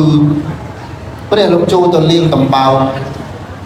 ព្រោះពេលนั้นភិក្ខុនឹងលុបឈឺអីចឹងភិក្ខុដតេរត់ចោលអស់វាឆ្អាបវាឆ្អែមវាស្អុយអញ្ចឹងព្រះលោកស្ដេចលោកយាងទៅលោកលាងដំបៅឲ្យភិក្ខុនឹងចិត្តតែព្រះឲ្យចិត្តរបស់បទុជននៅពេលដែលឃើញព្រះសម្មាសម្ពុទ្ធស្ដេចលោកយាងមកបម្រើខ្លួនមកជួយខ្លួនអញ្ចឹងវារំភើបទៅវាដូចថាវារស់ម្ដងទៀតអញ្ចឹងជាកម្លាំងចិត្តអញ្ចឹងយ៉ាងណាមិនកុំឲ្យពុទ្ធបរិស័ទដែលបានលះបង់ពេញមួយជីវិតហើយស្លាប់ឬក៏ឈឺដោយកំសត់ឯកោតែម្នាក់ឯងអញ្ចឹងណាបងប្អូនណាត្រូវមានកម្មវិធីអីចូលទៅជួយញោមយើងណាបើ20ឆ្នាំទៀតអាត្មាមកទេសនាបាត់អស់មកហើយពាក់កណ្ដាលសាលាឆាន់ហ្នឹងមានតែទៅទេទៅយ៉ាងណាលោកគ្រូចារកាហើយនិយាយអញ្ចឹងចុះនិយាយរឿងចឹងតាមរឿងពិតចុះឥឡូវ80ហើយមានតែនៅបានមួយទៀត20ឆ្នាំទៀតនោះអញ្ចឹងដោយអំណាចដោយសទ្ធាដោយជ្រះថ្លារបស់បរិស័ទយើងដែលបានលះបង់ចំពោះវត្តហើយវត្តត្រូវធ្វើអ្វីម្យ៉ាងកុំឲ្យពុទ្ធបរិស័ទរបស់យើងនឹងមានភាពឯកោនៅពេលដែលគាត់អសមត្ថភាពទាំងផ្លូវកាយទាំងត្រង់ចឹងចូលឲ្យបកូនណាញោមយើងបើលោកគ្រូចៅតកាពេលឈឺទៅឯងទៅប៉ះសួរមកហើយញោមអើយ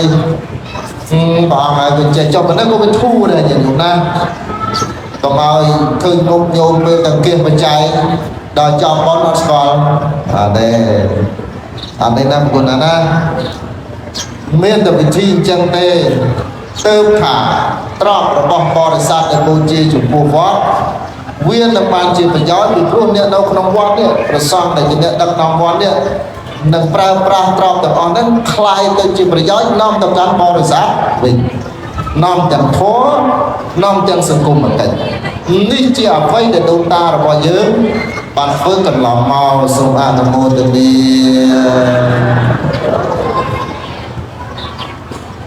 ហើយមួយម៉ាត់ទៀតចុះមុនបញ្ចប់ធម៌ទេសនា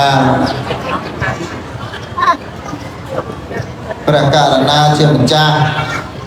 ប្រសងគ្រប់ព្រះអង្គដែលវិហារនឹងស្អាតណាស់ណាកូនណាយើងកាត់សមាហើយប្រើវអសាច់ឥឡូវគេថាប្រើវអសាច់ប្រើទៅញាតិញោមអ្នកភូមិចឹងដែរត្រូវការប្រជុំធម៌អាសង្ខារវិន័យឬត្រូវការធ្វើអីក្នុងភូមិប្រើប្រាស់ជួបជុំអីយើងប្រើទៅ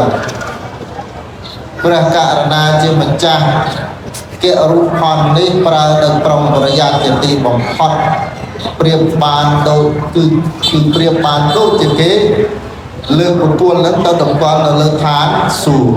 តែបើភិក្ខុសង្ឃប្រើគេរូបផននេះមិនប្រកបដោយអាយុចិត្តទុដាក់ទេព្រៀបបានដូចគេភៈទម្លាក់ទៅក្នុងឋាននរកមានន័យថាម៉េចមានន័យថាប្រើអាយុចិត្តទុដាក់យ៉ាងញោមបញ្ចុះសមាហើយបានតែ3ខែញោមម្ចាស់ទៀតនៅទីក្រុងភ្នំពេញឬនៅកណ្ដាលក្ដីឯងនៅវិហារវត្តថ្នោតដល់ហើយ ជីកឡានមកអត់ប្រាប់លោកគ្រូចារការទេសុំមើលវិហារទីមិនដឹកការចុះសមាសបាយដល់ជួបញោមមកញោមមីណាមីភូមិមីស្រុកឯណាដល់តែបើកទ្វារមកនោះសិនតែអាចព្រៀបហើយឆ្កែនេះឲ្យល្មមអត់ទេត្រូវតែស្អាតភិក្ខុសាមណេរនៅក្នុងវត្តត្រូវតែបោកសម្អាតសិននៅព្រះវិហារវត្តអារាមនេះកុំដល់ទេណាកណាឃើញប្រសងយើងមកចំនួនធំនេះខ្ជិលលោកនេះខ្ជិលណាស់និយាយចេះគឺមកចំនួនច្រើនដែរនោះមិនច្រើនប្រមាណទៅច្រើនដែរនោះវត្តនោះសិនតែសម្រាមលោក20អង្គក្មេង10នាក់30នាក់ស្មើនឹងច្រើនជាងប៉ូលីសស្រុកទៀតអត់បោះរេក្នុងវត្តឲ្យកាក្រិចអត់ទៅហើយមកកន្លែងសំនោះលោកអង្គខ្លះអាបាតបិទនឹងក៏នៅលើនឹងតែដោះគោឆៅក៏នៅលើនឹងអាចទៀននៅក៏នៅលើបន្ទប់ដេកនឹងអង្គខ្លះចឹងឆ្កែក៏ដេកក្នុងបន្ទប់នឹងអញ្ចឹងទៅវាក៏ក្រិចសម្បល់លោកចេញមកដូចគីគក់អញ្ចឹងមិនជាទីគោរពបូជារបស់បរិស័ទឡើយកំថាឡើយដល់ទេវតាគោរពនឹងសំបីតែអ្នកលក់ក្នុងអ្នកនៅចិត្តហ្នឹងក៏ចង់ឃើញហើយកើតរបស់ឲ្យខឹងពេញតែក្បាលពេញតែដៃចុះវាអត់រស់ដល់អត់មានអនាម័យណែវត្តយើងនឹងបកករណាត្រូវរស់ស្អាតបកូនណាមត្រូវការសន្តាគារ5ជាន់6ជាន់ម៉ាស៊ីនត្រជាក់លម្អដូចនៅទីក្រុងភ្នំពេញតែរស់នៅស្អាតរស់នៅប្រកបដោយវិន័យដូចបានសម្ដែងទុកនៅក្នុងសក្ខីយវត្តអញ្ចឹងលោកគ្រូចៅតិកាគ្រប់ព្រះអង្គសូមបកករណាយកចិត្តទុកដាក់កន្លែងតំណឹងតាមបកូនណាកុំឲ្យវត្តយើងមានពាក្យមួយថាងាប់ហើយរៀបចំផ្ទះនេះយូរដូចវត្តលោកហើយតែគេខាងចេះមិនដឹងជាបន្ទប់ទឹកនៅឯណាមិនដឹងកន្លែងណាទទួលភ្ញៀវមិនដឹងកន្លែងណាលោកសិនមិនដឹងកន្លែងណាព្រះបដិមាអញ្ចឹងត្រូវរៀនប៉ុន្តែឥឡូវនេះឃើញច្រើនហើយទៅសើបចោតិកាមួយចំនួនប្រឹងប្រែរៀបចំវត្តឲ្យបានល្អអញ្ចឹងជាចុងក្រោយសូមប្រសិទ្ធពរជ័យមហាប្រសើរប្រកេនលោកគ្រូចៅតិកាព្រះគ្រូវិជ្ជារតនវង្សសូមព្រះអង្គគង់នៅជាសុខក្នុងភ្នោះបានជាមនុស្សដ៏ត្រជាក់របស់បរិស័ទមួយលើវិញសូមជូនបន់ជូនប្រសើរចំពោះញោមម្ចាស់ទានទាំងអស់ញោមណាខ្ញុំបានបូជាហើយដោយប្រពៃចំពោះព្រះរតនត្រ័យហើយដូច្នេះហើយកុំចប់ជំពាក់នឹងវិហារនឹងទៀតណាតែវិញហើយចំហើយកុំមកវិហារកណ្ដាលទេសសរកណ្ដាលកុំឲ្យញោមណាបូជាហើយដាច់ឆ្លាស់ទៅអ្នកលោកគ្រូមកនេះយកធ្វើអីយករត់ទៅណាទុកដាក់សុំបុណ្យកុសលទាំងឡាយដែលកើតអំពីការសាងការថ្វាយសេនាសនៈទានចំពោះបរតនត្រ័យនេះសូមពុទ្ធបរិស័ទទាំងអស់បានប្រកបដោយពុទ្ធធម៌ទាំង4ប្រការគឺអាយុ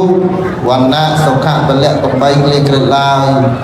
រីធម្មវិសេសទេសនាដែលសម្ដែងក្នុងវេលាគ្រានេះក៏សន្មតឲ្យចប់តែប៉ុណ្ណេះឯងអេវ៉ាំងសាធុសាធុសាធុអស់ពីសម្ដេចព្រះភគវន្តកន្លងរាប់ពាន់ឆ្នាំនេះ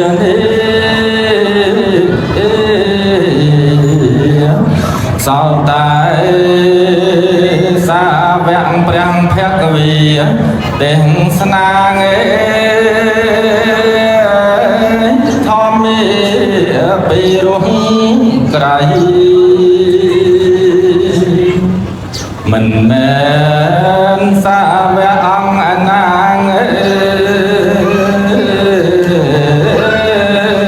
គឺព្រះករុណា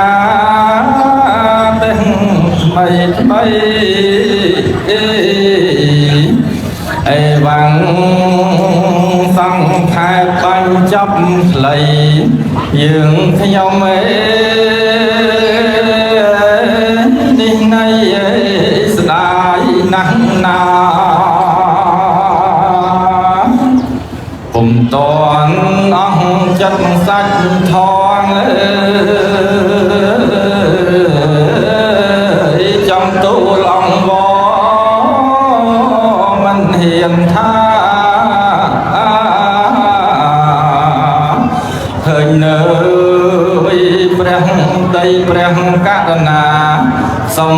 សាងទុក្ខាចាប់សាច់ក្តីអត់ខ្ញុំទាំងគូលើកប្រណំ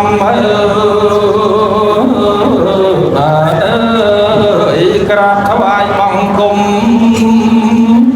គុណកាយបី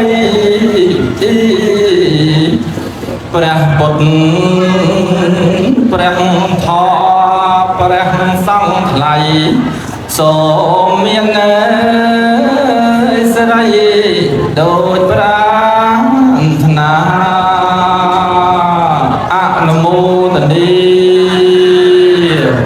អត្តមង្គលវន្តេហង្វាតបានសង្ឃរតមង្គពុទ្ធេយោខាលិតោ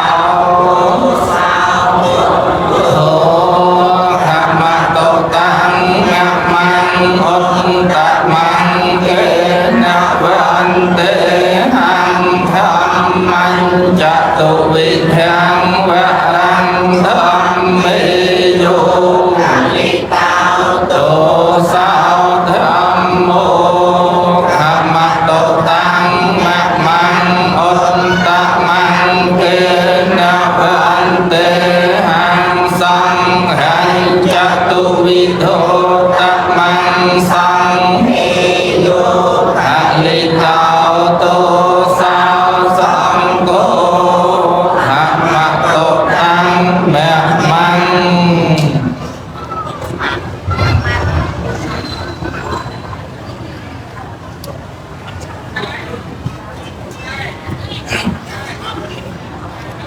โมตรีซอยไหมโยมโมตรีดึงมาสลาปอนซาทุบเลยพัดผ่านយកបានស្ដាប់នៅពធពីថ្ងៃនេះយោមានចាប់អារម្មណ៍ទាំងណាជាងគេដែរញោមចាប់អារម្មណ៍ថងថាសម័យលោកជាងគេចុងក្រោយស្អប់ជាងគេណាមកសម័យដូចជាសំដែងយ៉ាងដែរញោមណាដល់បានទេញោមឯថាម៉េចទៅសឹកទៅមិនញោមមកសម័យលោកតាបែរទៅតែនណាម៉េចកុំសោកការអីទៅសឹកទៅប្តីគេទេមិនចឹងហ៎ហើយសំដែងថាអីស្រាប់តែបញ្ចុះសីមាឲ្យ5 6ខែបោកដាក់នៅប្រុចបាត់អញថាមែនអញ្ចឹងយើងយល់ណាมันខុសគ្នាចេះមកសម័យហ្នឹងដែរហើយអញ្ចឹងបើសិនជាថ្ងៃណាទាំង3អង្គនឹងប្រែព្រោះកុំទុំម្ដងណាយោយល់ណាកុំទុំម្ដងហ្នឹងឯងស្អប់លោកហ្នឹងកាលនៅពោះថាកុំសឹកមិនជឿឯងទេហើយសឹកទៅមានកូនតដល់បានលោកតាពេលទៅតែណាអាត្មាយល់ទៅចែកបោកញាតិញោមចេះទៅលោកគ្រូនៅល្អហើយយូរលេចផងលំផងទៅមុខមួយទៅក្រោយមួយ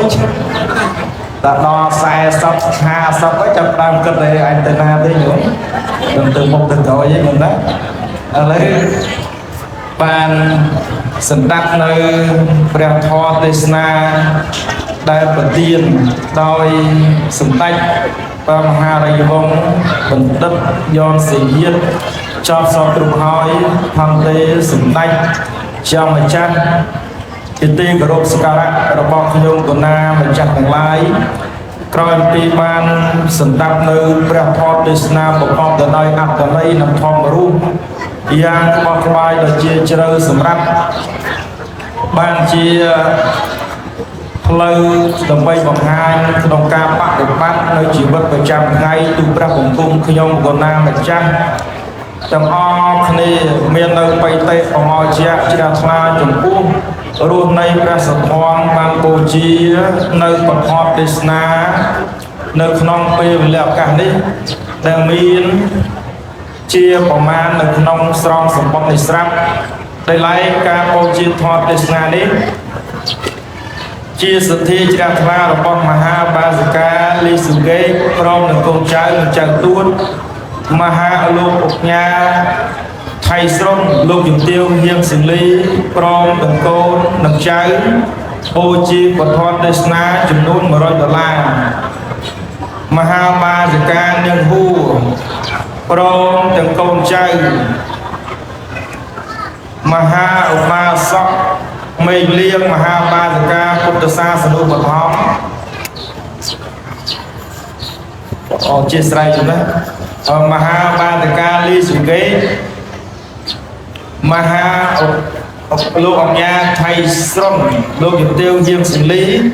ព្រមទាំងកូនចៅបូជាពធទេសនាចំនួន$200មហាបាសិកានាងហួរ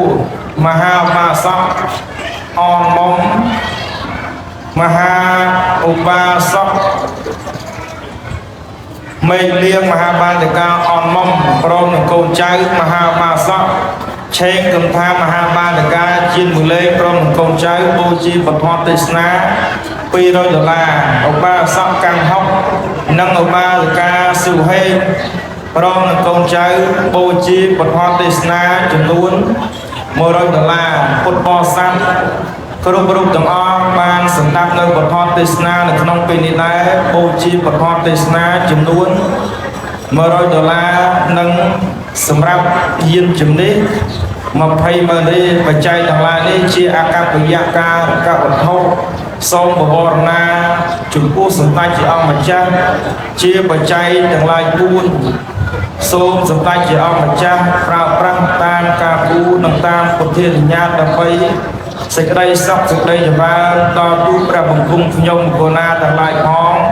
ដល់ញាតិទាំងឡាយផងដល់សពសត្វទាំងឡាយផងដល់សកៈទេវរាជស្ដេចទេវតាអរុគទេវតាអារមទេវតាអាកាសទេវតាភូមិតកេទេវតាទេវតាថែរក្សានៅស្វេតឆ័ត្រសម្បត្តិរដ្ឋរាជធានីតែកម្ពុជារដ្ឋនេះទាំងអស់សូមឲ្យបានតែសេចក្តីសុខសេចក្តីចម្រើនអស់ការជាអង្វែងទៅ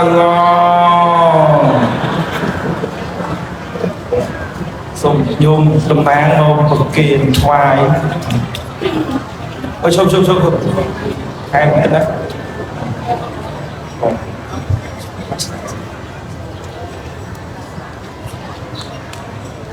ជុំទៅថែជើញលើបង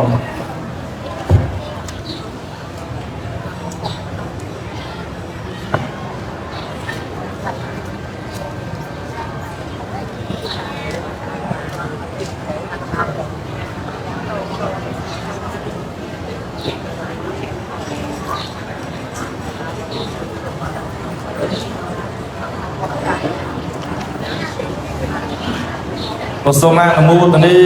បងសូមចាត់តិចៗបងដោយសទ្ធាជ្រះថ្លារបស់ឧបាសកលឹមហោសានឧបាសិកាថៅស៊ូហៀងហៅហាក់ព្រមនឹងកូនចៅក៏មាននៅសទ្ធាជ្រះថ្លាបូជាបច្ច័យ4ចំនួន$100បន្ថែមទៀតចឹងសរុបទាំងអស់បច្ច័យមាននៅក្នុងស្រង់សម្បត្តិស្រាប់សូមសម្ដេចជាអង្គម្ចាស់បានទទួលតើតនហី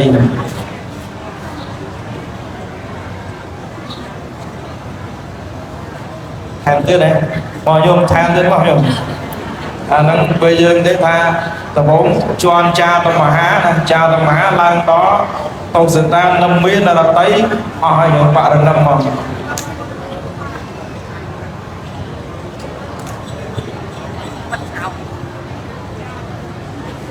សូមញោមទាំងអស់តំណាងហ្នឹងមិញណាមានលោកជំទាវហៀងសេលីជាបាសិកាលីសកេ អញ្ចឹងញោមឲ្យស្មារតីណាអញ្ចឹងញោមតាមចាំតាំងចិត្តថ្វាយសម្ដែងទាំងអស់គ្នាណាពេលអាត្មាលើកថ្វាយញោមតាំងចិត្តថាញោមបានប្រទានថ្វាយតណាណាអនុមោទនា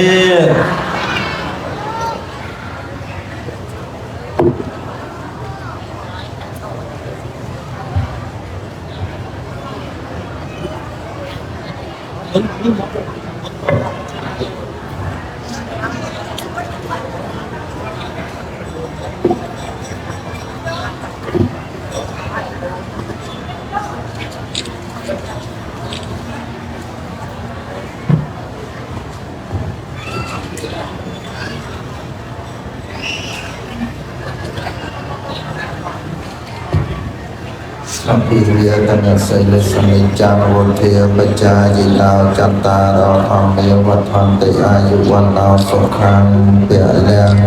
សូមតាំងចិត្តថាតាមដើម្បីឧទ្ទិសនៅធម្មទានទាំងអស់ព្រះអង្គទាំងអស់គ្នាប៉ុណ្ណាអ៊ីទាំងបូធម្មទានណាំង